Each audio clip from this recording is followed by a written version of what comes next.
உலகத்திலேயே தன்னைத்தானே சுத்தமாக வச்சுக்கிற 5 விலங்குகள். முதல் இடத்துல பன்றி. என்ன பன்றியா அப்படின்னு நீங்கள் ஆச்சரியப்படுறது எனக்கு புரியுதுங்க. அது ஏன்னு வீடியோவோட கடைசியில் சொல்கிறேன். இரண்டாவது இடத்துல பூனைகள். பூனைகள் தினமும் தான் பாதத்தை கொண்டும் நாக்கால நக்கியும் தான் உடலை சுத்தப்படுத்திக்கும். மூன்றாவது இடத்துல முயல்கள்.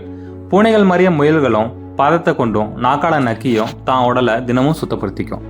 நான்காவது இடத்துல பனிக்கரடிகள். கடல்ல குதிச்சு மீனை வேட்டையாடுறதால பனிக்கரடிகள் உடம்புல உப்பு சேர்ந்து அரிக்கை ஏற்படுங்க.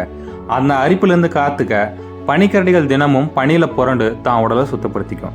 ஐந்தாவது இடத்துல டால்பின்கள். டால்பின்கள் பார்க்க கியூட்டா அழகா சுத்தமா இருக்கு. ஆனா அதுக்கே 5வது இடம்னா முதல் இடத்துல பன்றிகள் இருக்க என்ன காரணம்னு கேக்குறீங்களா? சேத்துல புரள்வதால பன்றிகள் அசுத்தமான விலங்குன்னு நம்ம நினைச்சிட்டு இருக்கோம். அது அப்படி இல்லைங்க. பன்றிகளுக்கு சேத்துல புரள்வது ரொம்ப பிடிக்கும். ஆனா உணவு உண்ண தனியிடம், கழிவறை போக தனியிடம்னு தனித்தனியா பிரிச்சு தான் இடத்த சுத்தமா வச்சுக்கும்.